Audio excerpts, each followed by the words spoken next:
ఓం అస్మద్గురుభ్యో నమ. జై శ్రీమన్నారాయణ.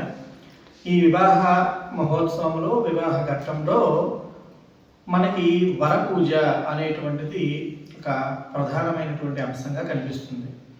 వరపూజ లోకంలో ఒక ప్రతీతి కూడా ఉంది.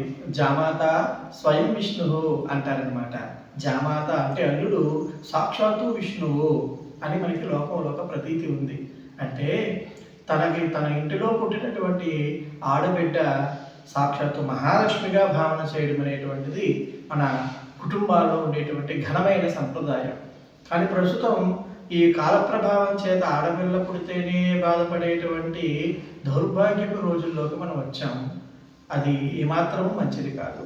ఇంటిలో ఆడబిడ్డ మనకి ఆడబిడ్డని భగవంతుడు ఇచ్చాడు అని అంటే సాక్షాత్తు లక్ష్మీదేవి మన ఇంటిలో ఉన్నది అని అర్థంగా మనం భావించి చక్కగా మన చేతనైనటువంటి మన స్థాయికి తగ్గట్లుగానే వారిని మనం పెంచుతూ లక్ష్మీప్రదంగానే భావించాలి. ఇక్కడ లక్ష్మి అనగా ఐశ్వర్యము అని అనగా అందరూ డబ్బు కాబోలు అని ప్రతిదీ డబ్బు అనే లెక్కలోనే వేస్తున్నారు. ఇక్కడ డబ్బు ప్రధానం కాదండి. ఐశ్వర్యం అంటే ఆరోగ్యము, ఐశ్వర్యం అంటే మిత్రులు, ఐశ్వర్యం అంటే చక్కని ఊరు, ఐశ్వర్యం అంటే చక్కని పరిసరాలు కలిగి ఉండుట, నలుగురు మనుషులు, ఇవన్నీ కూడా అష్టైశ్వర్యాలు వస్తాయి తప్ప అష్టైశ్వర్యాలు అంటే కేవలం డబ్బులు, నగలు, రత్నాలు ఇది కాదు. మనం గమనించాలి.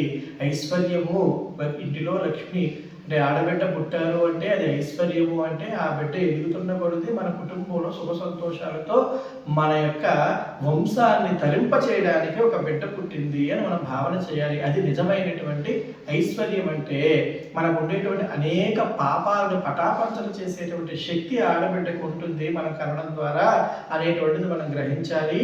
అటువంటి ఆ ఆడబిడ్డని ఇచ్చి ఎవరికి పెళ్లి చేస్తున్నావు అని సాక్షాత్తు విష్ణువు. అందుకే జామాత స్వయం విష్ణువు అంటారనమాట.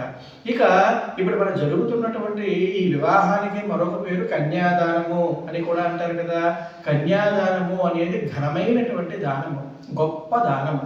ఈ లోకంలో ఎవరికి దానం చేసినా ఆ దానాన్ని స్వీకరించేటువంటి యోగ్యత విష్ణు భగవానుడిగానే భావన చేస్తాం. అందుకే ఎవరికి చేసినా కృష్ణార్పణం అని అంటూ ఉంటారు. ఈ సకలాన్ని తనలో కలుపుకునేటువంటి శక్తి కలిగినటువంటి వాడు భగవంతుడు.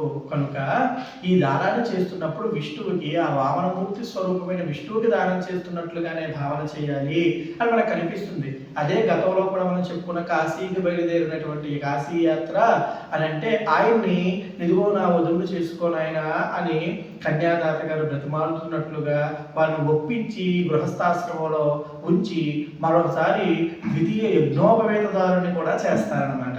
చేసి గృహస్థాశ్రమంలో ఉంచడానికి ప్రయత్నం చేస్తారు. ఎందుకంటే గృహస్థాశ్రమం ఎంత గొప్పది అనేటువంటిది మనం చెప్పుకున్నాం అనమాట.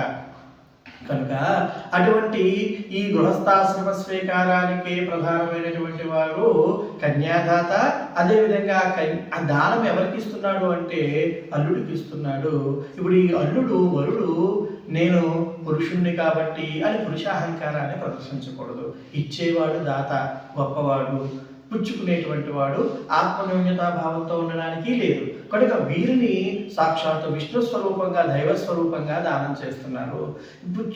చేస్తున్నటువంటి వారు ఇదిగో భగవంతుని యొక్క దివ్య అనుగ్రహం కొరకే ఆయనకి ఇదిగో నా బిడ్డను నేను దానం చేస్తున్నాను. ఇటు ఉండి వీరి యందు ఉండేటువంటిది దైవీ శక్తియే దాత యందు, తీసుకునేటువంటి స్వీకర్త యందు గ్రహీత యందు కూడా ఉండేటువంటిది కూడా దైవీ శక్తియే. దైవమే ఆడుతున్నటువంటి ఒక వింత నాటకమే ఈ సృష్టి, యజ్ఞము సృష్టి రహస్యము అని మనకు తెలియవస్తుంది. కనుక ఇచ్చేవాడు ఆధారంగా ఇవ్వాలి, గర్వంతో ఇవ్వకూడదు. నాకు ఉన్నది కాబట్టి ఇస్తున్నాను అంటూ మనం ఏ దానము చేయకూడదు అనమాట. కనుక కన్యాదాతకి గర్వం కూడదు. ఎందుకంటే మీరు ఇస్తున్నటువంటిది విష్ణు స్వరూపంగా భావన చేసి తీసుకునేటువంటి ఆ పెళ్లి కుమారుడికి ఈ ఎరుక కావాలి. నేను పురుషుణ్ణి కాబట్టి, నేను గొప్పవాణ్ణి కాబట్టి, నేను పలానా వాణ్ణి కాబట్టి, నేను పలానా వంశవాణ్ణి కాబట్టి నాకు కాలు కొడుతున్నారు అని అనుకోకూడదు.